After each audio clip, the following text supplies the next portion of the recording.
tentang kebenaran risalah Nabi Muhammad SAW, dan bahwasanya orang inilah manusia yang paling sempurna secara fisik, paling sempurna secara karakter, sifat, paling sempurna di antara semua nabi-nabi. Dari 124.000 nabi, 313 rasul, mereka sangat tahu dan meyakini sabda Nabi SAW, semua nabi-nabi diutus sebelumku khusus untuk kaumnya, dan aku diutus untuk seluruh alam semesta. Dan mereka sangat tahu bahwasanya Nabi SAW telah bersabda, kalau seandainya Musa dan Isa dua-duanya hidup di zamanku, maka tidak ada pilihan lain kecuali keduanya akan menjadi pengikutku. Mereka yakin adalah seorang figur. Kalau mau diidolakan seseorang yang punya kelebihan fisik, Nabi Muhammad SAW orang yang paling sempurna fisiknya, paras wajahnya tampan, kulitnya putih, rambutnya hitam lebat, dan juga memiliki postur tubuh yang sangat kekar. Kalau dikatakan seseorang ayah, seorang suami, maka kita temukan beliau suami yang sangat luar biasa, tidak pernah memukul istrinya, tidak pernah memarahi, dan hanya tegas mengingatkan kalau terjadi pelanggaran agama. Seorang ayah yang semua anaknya merasa tentram di tangannya, tidak pernah di bawah naungannya, tidak pernah merasa takut karena tidak pernah tangannya melayang memukul anak-anaknya, bahkan cucu-cucunya, dan beliau bahkan bermuamalah dengan sangat lembut. Figur yang sangat luar biasa dalam rumah tangga. Kita lihat dalam kehidupan sosial, Nabi Muhammad SAW seorang pedagang yang jujur. Beliau SAW juga adalah orang yang punya martabat. Kalau berbicara kalimatnya berbobot dan punya makna dan tujuan, dan kalau tidak beliau diam. Dan para sahabat sangat faham benar tentang masalah itu, sehingga mereka betul-betul mengidolakan Nabi SAW. Tidak ada lagi orang lain, sampai-sampai apapun yang Nabi SAW ucapkan, ya, ditahkan, semua dikerjakan, dan yang lain semua ditinggalkan. Tidak pernah lagi ada opsi lain. Dan mereka mengetahui firman Allah Subhanahu wa ta'ala, A'udzu billahi minasyaitonir rajim, ma kana lil mu'minin wala mu'minatin idza qadallahu wa rasuluhu amran an yakuna lahumul khiyaratu min amrihim. Tidak layak bagi laki-laki yang mengaku beriman dan perempuan juga beriman, yang kalau Allah dan Rasulnya sudah mengambil sebuah keputusan, mereka masih punya opsi-opsi yang lain. Nggak ada lagi. Haram, haram ditinggalkan, halal, halal. Perintah dikerjakan, larangan dijauhi. Tidak ada keraguan dalam masalah itu. Ini ciri khas yang luar biasa, yang semestinya kita tarik dalam kehidupan kita sehari-hari. Dan yang ketiga, mereka sangat yakin bahwasanya agama yang sedang mereka anut ini agama yang paling benar.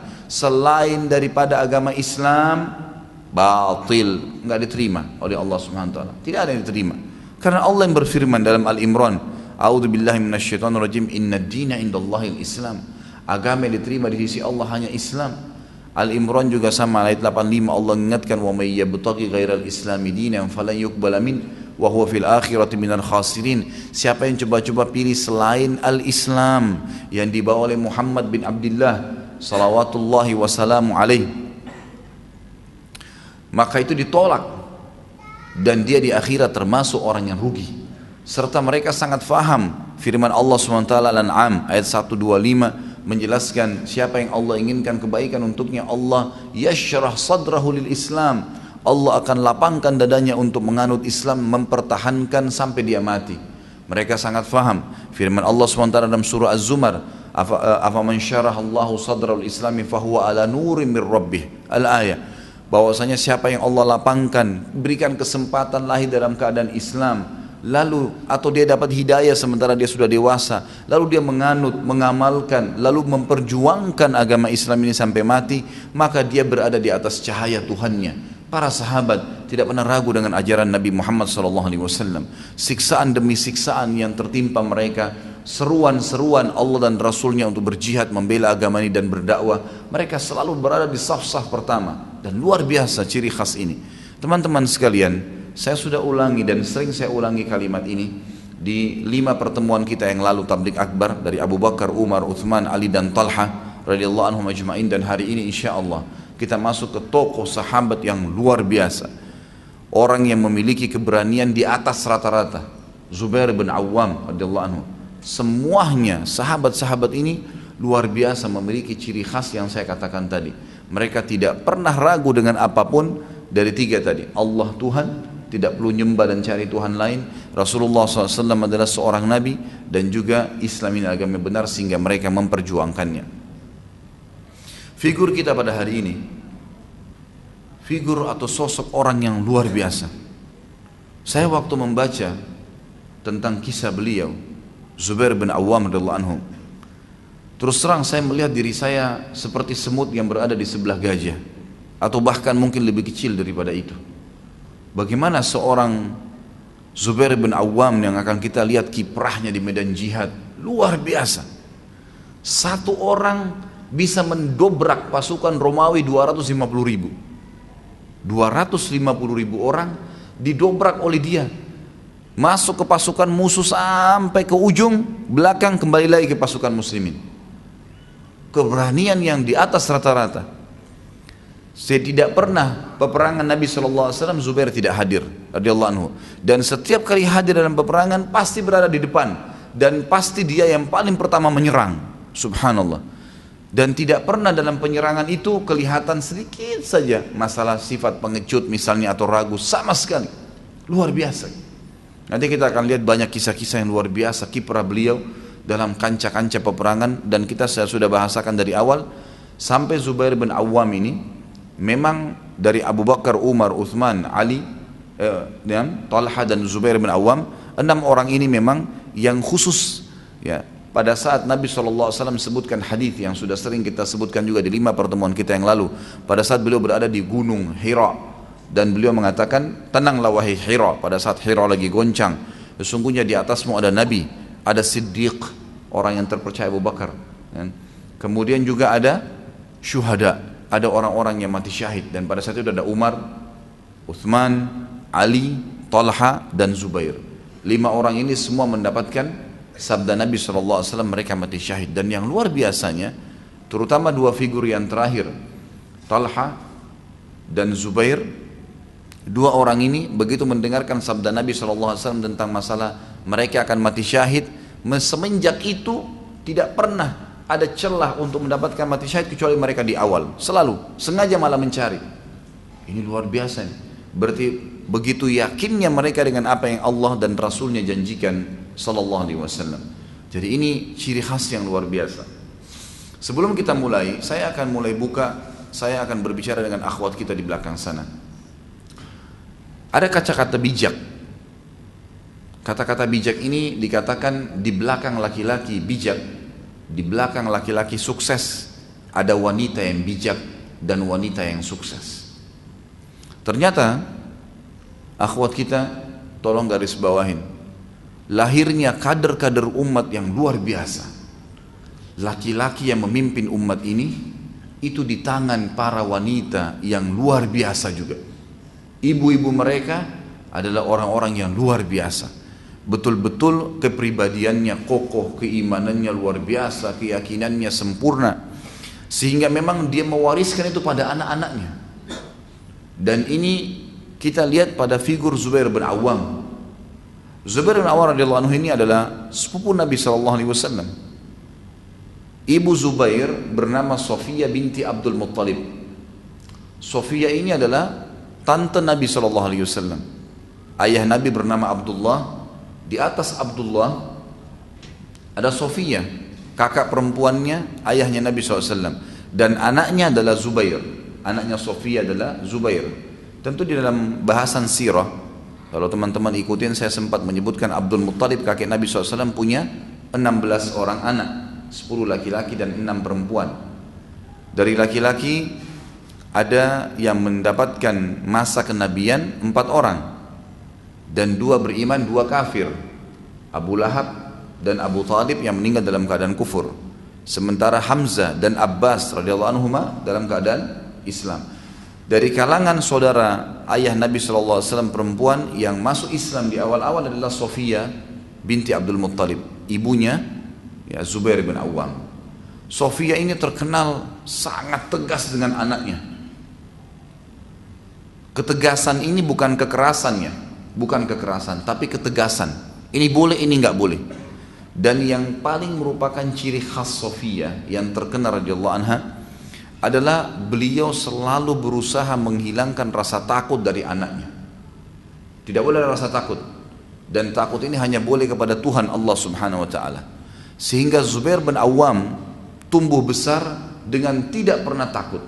Tidak pernah takut kecuali kepada Allah Subhanahu wa taala.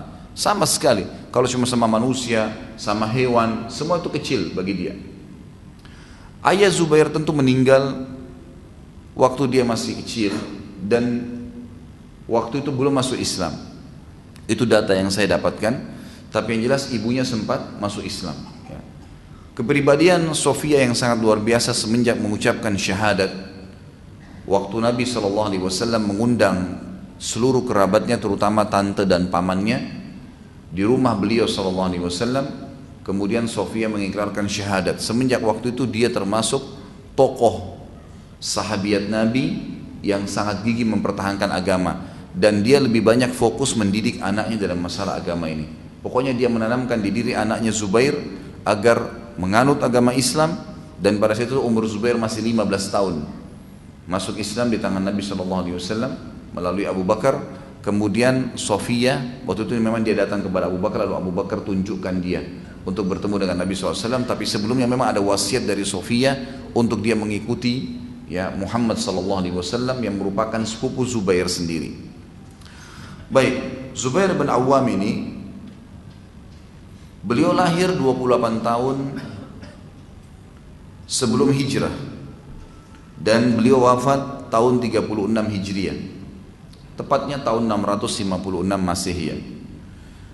Dan beliau masuk Islam di umur 15 tahun. Ibunya Sofia binti Abdul Muttalib yang sangat terkenal dengan ketegasannya kepada anaknya dan selalu mengembalikan anaknya kepada Allah dan Rasulnya, dan memohon dan meminta mendidik anaknya agar selalu hanya patuh kepada keduanya, Allah dan Rasulnya, tidak pernah yang lain. Kita ketemukan misalnya banyak muslimah yang mungkin hanya sekedar untuk duduk nonton sinetron, yang mungkin hanya sekedar untuk duduk ngobrol sama teman-temannya, lalu tidak mau diganggu oleh anaknya, maka dia membuat cerita kosong, dusta. Tidur sekarang, kalau tidak tidur nanti kamu digigit momok atau apalah istilahnya. Tidak ada syaitan yang bisa gigit manusia. Dusta. Tapi sering terjadi. Jangan keluar, nanti kamu begini. Jangan ke sana, nanti kamu begini. Banyak ancaman-ancaman yang diucapkan kepada anak-anaknya yang tidak mendidik sama sekali. Sofia berbeda. Lahir Zubair bin Awam yang kita dengar nanti kiprah-kiprahnya, itu justru dengan kejujuran yang dia sampaikan dan mendidik anaknya hanya takut kepada Allah dan Rasulnya, sehingga menjadi pemimpin besar umat ini. Beliau memiliki banyak sekali manaqib. Manaqib ini maksudnya kelebihan-kelebihan tentunya. Ada poin-poinnya. Pertama, beliau sepupu Nabi SAW, dan kita sudah tahu tadi saya jelaskan, ini sebuah kedudukan sendiri. Masih punya hubungan kerabat dengan Nabi SAW. Yang kedua, beliau termasuk dari 7 orang sahabat yang awal masuk Islam. Yang ketiga, beliau termasuk 10 orang yang dijamin masuk surga. Kalau tadi poin kedua, 7 orang pertama yang masuk ke dalam Islam. Ini fadilah. Sebagaimana Allah mengatakan as-sabiqunal awwalun minal muhajirin wal ansar. Orang-orang yang pertama masuk Islam dipuji oleh Allah dari orang-orang muhajirin dan ansar. 10 orang yang masuk surga, hadis yang sudah sering kita sebutkan, di mana Nabi SAW mengatakan Abu Bakar di surga, Umar di surga, Uthman di surga, Ali di surga, Talha di surga, dan juga Zubair di surga. Disebut oleh Nabi SAW Zubair. Kemudian beliau mengurutnya mengatakan lalu Abdurrahman bin Auf di surga, Sa'ad bin Waqqas di surga. Kemudian Abu Ubaidah bin Jarrah di surga dan Zaid bin Khalid di surga. Ini Sa'id bin Zaid yang ke-10 yang di surga. Ini iparnya Umar bin Khattab yang menikah dengan Fatimah, adiknya Umar bin Khattab, yang Umar bin Khattab masuk Islam pada saat datang ke rumahnya. Tapi di sini saksi bahasan Zubair bin Awam termasuk 10 orang dari sekian banyak sahabat yang dijamin masuk surga. Kemudian beliau juga termasuk kelebihan yang selanjutnya adalah yang dapat jaminan mati syahid. Sebagaimana hadis yang sudah sering juga disebutkan dari awal Abu Bakar sampai sekarang Zubair, waktu Nabi SAW berada di Bukit Hira dan mengatakan tenanglah pada saat goncang, di atasmu ada Nabi, Siddiq dan juga syuhada.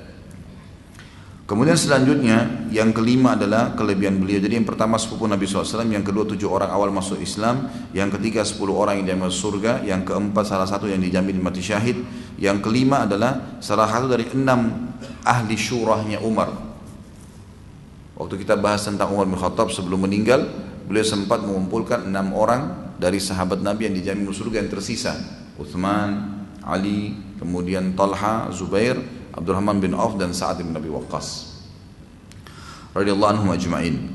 Kemudian yang ke-6 kelebihannya adalah orang yang paling pertama mendapatkan julukan dari Nabi SAW, orang yang pertama menghenuskan pedang di jalan Allah. Dan itu adalah kisahnya sendiri. Suatu hari Zubair bin Awam di Mekah, awal dia masuk Islam, tersebar berita kalau Nabi Muhammad SAW telah dibunuh oleh orang-orang Quraisy. Maka dia pun keluar menghenuskan pedangnya, lalu mendatangi rumah Nabi SAW.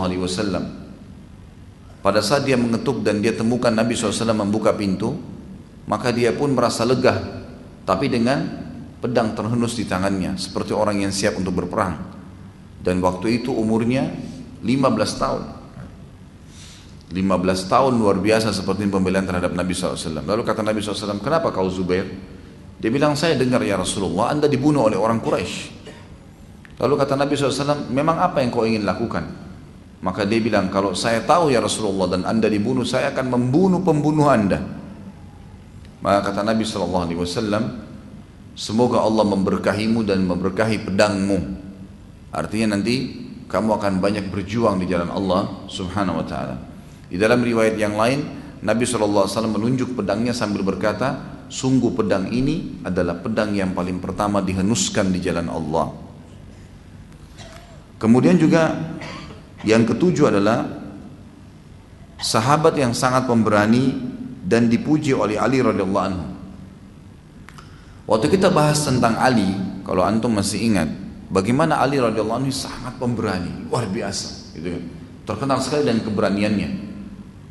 Dan waktu kita membahas perang Khaybar, perang melawan Yahudi, ada 2 orang Yahudi yang sempat kita bahas pada saat itu yang keluar tingginya seperti pohon kurma. Kalau masih ingat, gitu kan? Yang semua badannya dipenuhi dengan besi. Dan yang menghadapi 2 orang ini, 2 orang Yahudi yang tingginya sampai seperti pohon kurma, ini bisa 2 meter, 2 meter setengah tingginya, adalah Ali bin Abi Thalib dan Zubair bin Awam. Dan dua-duanya berhasil membunuh. Kata Ali, jadi kita tahu biasanya orang yang layak untuk memuji seseorang adalah orang yang sebidang, seprofesi dengan dia. Misal seorang alim ulama yang puji juga seorang alim ulama yang tahu tolok ukur ilmunya dia seorang alim ulama. Seorang insinyur ya insinyur juga yang puji ilmunya dia, gitu kan? Dan seterusnya bisa ditarik dalam semua bidang ya, kehidupan kita. Seperti itulah kurang lebih. Kata Ali, tidak ada yang tahu kadar keberanian Zubair dan kebesaran jiwanya dalam menghadapi musuh kecuali orang yang semisal dengan dia. Dan Ali memberikan kesaksian bahwasanya Zubair adalah orang yang paling berani. Dia kalau menyerang, dia seperti macan tutul yang sedang menyerang mangsanya.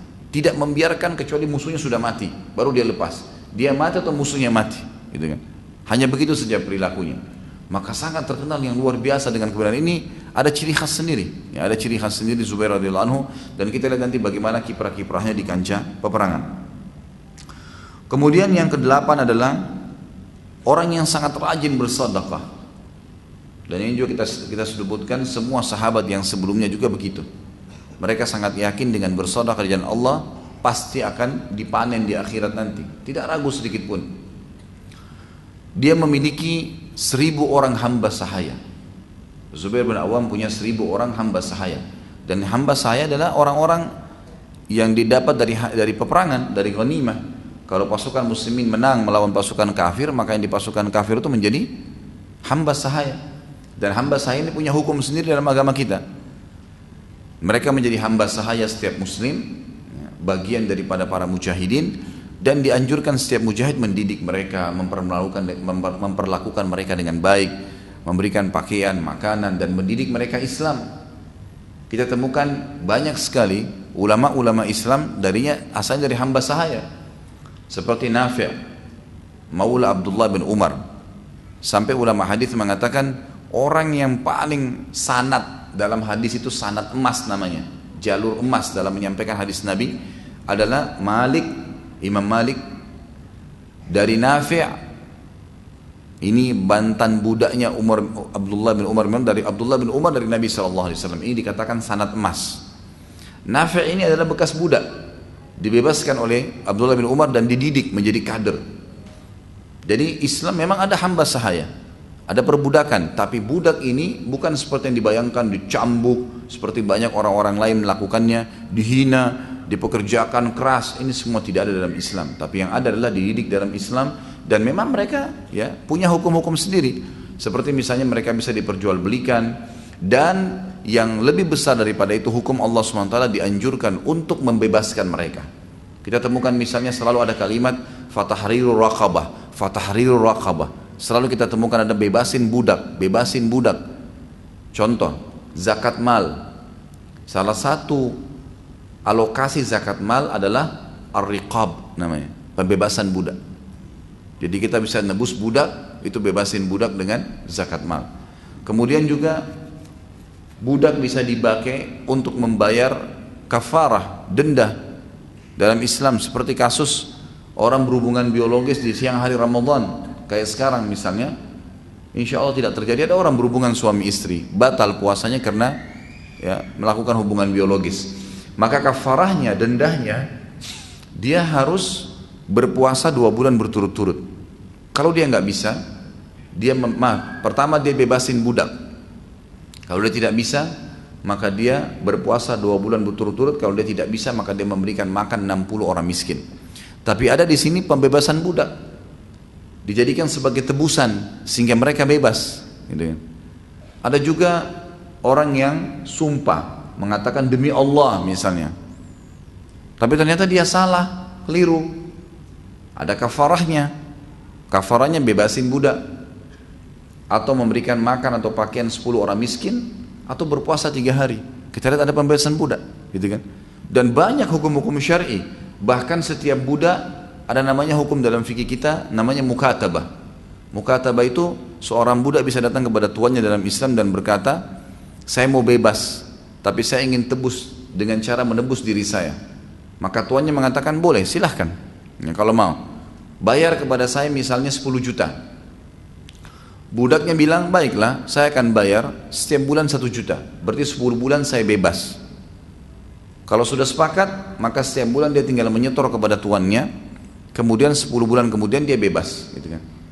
Bisa juga hukum syar'i, kalau seseorang memiliki budak hamba sahaya, bekerja sama dia, membantu, atau dia memperkerjakan kepada orang lain, lalu hasil kerjanya dibagi 2, atau diambil sebagian dari hasil kerjanya. Dan ini salah satu sumber pendapatan memang yang ada dalam Islam, menggunakan tenaga hamba sahaya. Dan Zubair bin Awam memiliki 1000 orang hamba sahaya yang dia dapatkan dari peperangan dan juga didapatkan dari pasar-pasar perbudakan yang diperjualbelikan.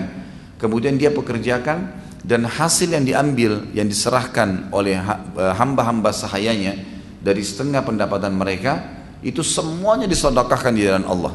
Semuanya, pendapatannya dari 1000 orang, gitu kan, semua dikeluarkan di jalan Allah subhanahu wa ta'ala. Dan ini bukti bahwasanya bagaimana beliau gemar sekali bersedekah. Bukan berarti tadi karena hasil pekerja hamba sahayanya lalu kemudian dia nikmatin, tidak, sama sekali diinfakkan semua di jalan, atau disedekahkan semua di jalan Allah subhanahu wa ta'ala.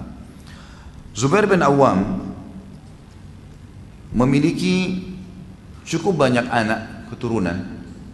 Anak beliau itu jumlahnya sekitar 20 orang, 11 orang laki-laki dan 9 orang perempuan.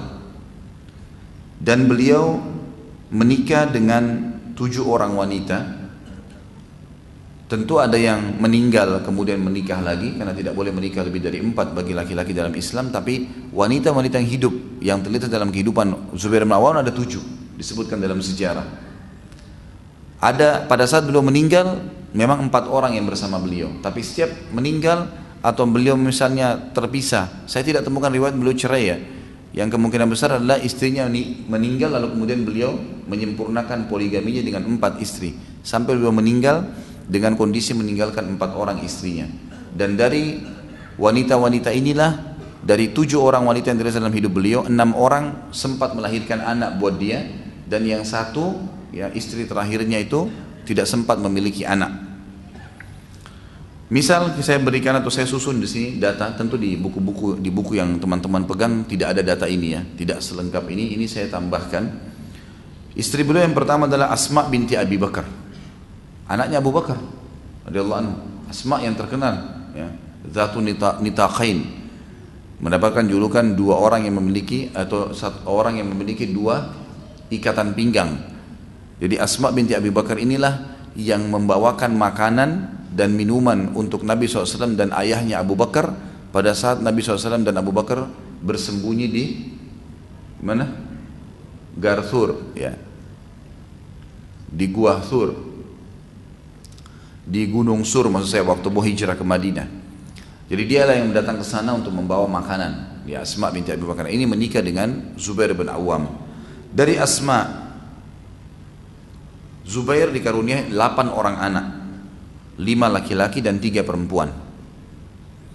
Laki-lakinya bernama Abdullah, dan ini yang terkenal sekali ya, Abdullah bin Zubair, salah satu perawi hadis yang banyak sekali ya, Abdullah bin Zubair, dan beliau sempat juga menjadi khalifah beberapa saat di Mekah di zaman ada khalifah yang lain, Yazid bin Muawiyah. Tentu ada bahasan sendiri nanti di dinasti Umayyah itu, tapi yang jelas beliau terkenal sekali, salah satu ulamanya sahabat Abdullah bin Zubair radhiyallahu anhu. Kemudian beliau juga punya anak yang kedua laki-laki, Urwah, yang ketiga Al-Munzir, yang keempat Asim,